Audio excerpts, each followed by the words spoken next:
Good morning. Today is Sunday, June 30th, 2024, and this is the weekly Bitcoin price forecast. So, looking at where Bitcoin went in the past week and where it could potentially go in the future.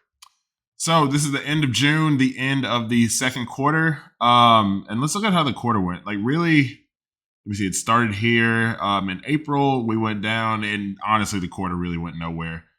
Technically, it did go down. So, from the start of the quarter here, it shot down. And overall, we're down, what? Take a look. Opened here and closed here. So 13% down. That's not crazy. It's just a consolidation range, really. That's all it is.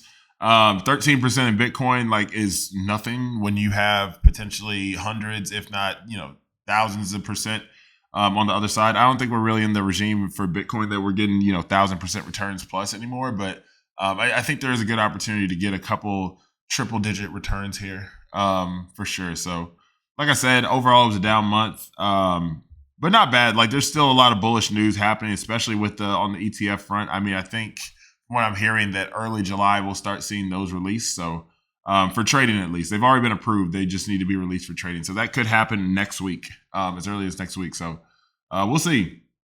If we look at the weekly chart, it's a little bit more telling.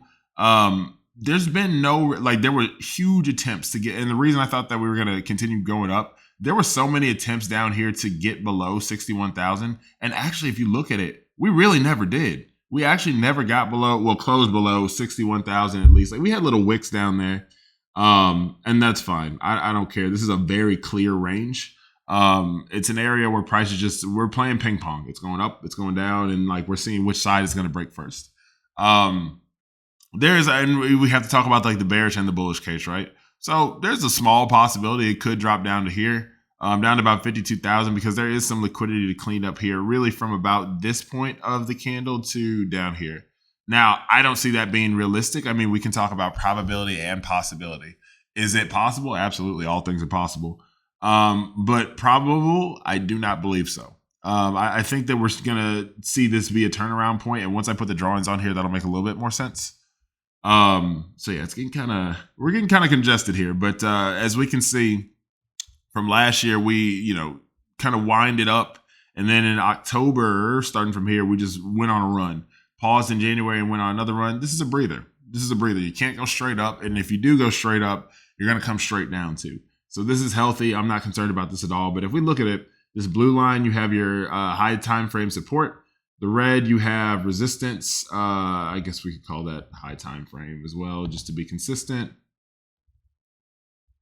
Okay. High time frame. Yeah, high time frame, resistance. So again, these are your boundaries, right? Well, not your real boundaries, but these are the perceived boundaries right now.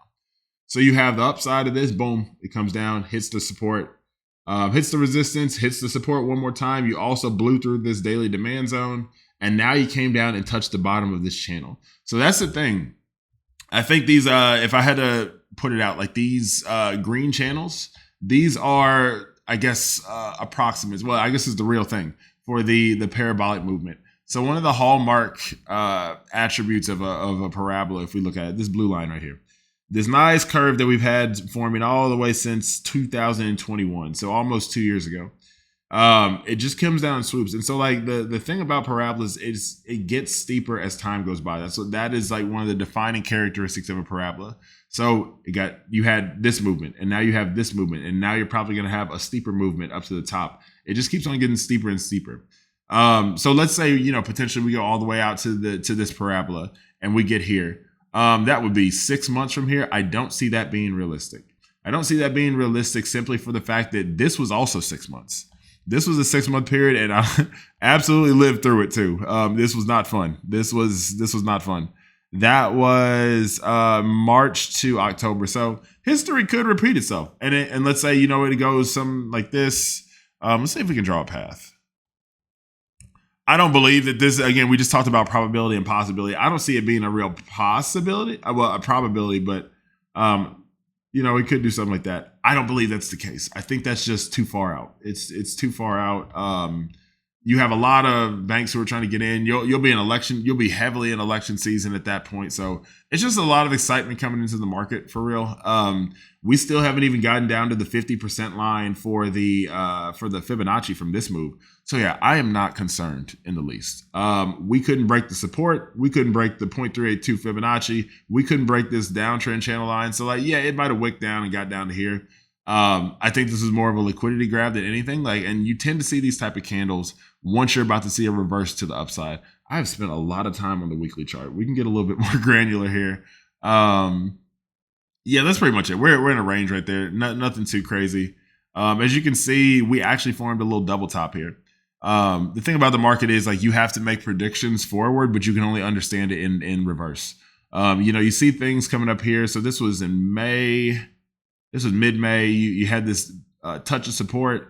I'm sorry, touch of resistance, another attempt at resistance, and then you formed this double top, and then you just came down. You shot down to the downside. Again, how much was that? In this last since the beginning of June, really, you came down about 16% if you bought it. Well, the lowest that it went was like 18%. That's so crazy because like other markets, at 18% drop, like it's Armageddon. But this is like it's a normal day in crypto, truly. But let's look at the moving averages too. Like I didn't even look at the weekly one. So if we get, I don't even see it being super possible that we get down there because it's like you have this 50 moving average. Let's look at the 200-day moving average. That is right here to hold. It is below the 100 and the 50-day moving averages, so 150. It broke below that demand zone, so we'll actually pull that back and as this being the point of breaching. And again, this is pretty solid support right here. You got that high time frame support. You have that 200-day moving average. You have the upward channel moving. You even have that 50. You even start having your Fibonacci levels like break down to here. So that's one thing. If we're even looking at the Fibonacci's, one way that that you're in a strong uptrend is if it can't break these even upper levels. So Fibonacci is like the actual 0.618. So that's the actual Fibonacci ratio. If you square that, you get 0.382. If you take the square root of it, you get 0.786. That's how it works. So these are just levels that are marked off on the chart. They're considered to be, quote unquote, natural numbers, and they're numbers that a lot of people look at. So if it can't break these upper levels, it has a much lower chance of like realistically breaking these lower levels, especially if you have any type of traffic in the way here. So I'm still optimistic. I'm really optimistic. I'm watching every single developed nation around the world develop Bitcoin infrastructure. So I'm not gonna lie to y'all, this has been boring. It's been a boring 3 months. Memes are actually kicking off right now, and we're doing a lot of that in the Discord, the Pulse on Crypto Discord. But I'm still excited about Bitcoin too, because I'm just watching the development happen across the country and definitely across the nation, across the world too. And it's cool to see. We're in a bit of a financial revolution here. Just watching how the game is being played and what the chess moves are. So let's take a look at yeah, it was brutal. Let's take a look at the news. Let's see what happened, what is happening this week. Last week was a slow news cycle. I don't even what happened?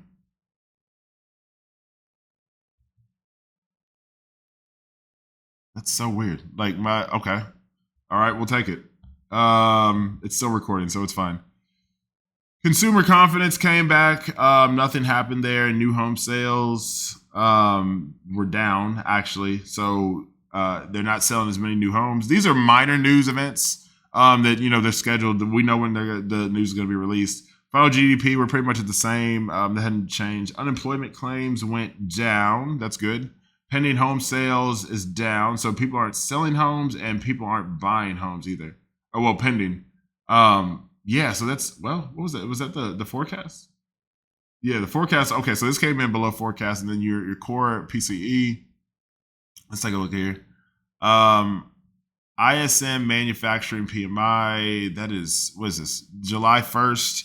Remember that July 4th is a holiday, so all the banks will be closed pretty much. Another reason to get over to Bitcoin, because why is the bank closed? Why can't I get money on July 4th or any day that I want to, or at any time that I want to? That's one of the cool parts about the blockchain. It kind of frees you from that time constraint that the banks have. So there's a couple things happening. Non-employment change. Yeah, so NFP, non-farm employment change. That will be happening on Friday, Friday the 5th. You'll get your unemployment rate is there that day as well, but this will be a major news event on the on Friday, and it happens every month, but it is one that tends to have an effect on the market. It kind of tells you like what's the change in employment and the payrolls and whatnot. Like, is it more or less? Like, obviously you want it to be more for a better economy, but we'll see. So Bitcoin ETF flows. Let's take a look at that.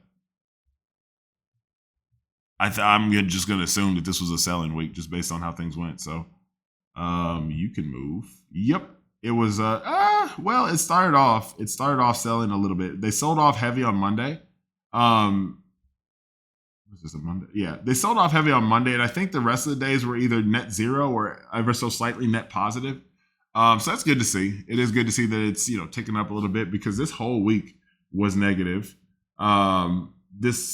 I think this probably comes out to net zero probably. And this is like the middle finger one. So like, yeah.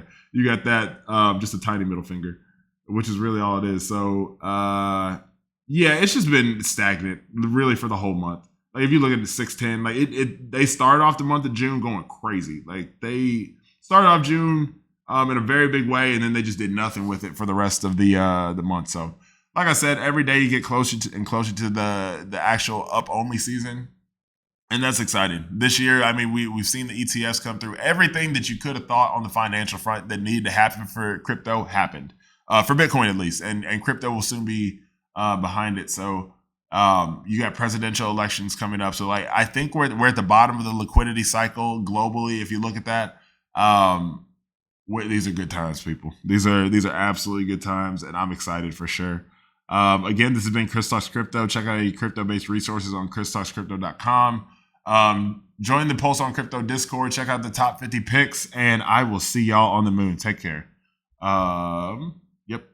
Oh, and check out the GameStop. I made a video on GameStop. I knew I was forgetting something. Check out the video that I made on GameStop maybe last Tuesday or Wednesday. I think that one's going to be a winner. So, all right. Take care for real this time. Bye-bye.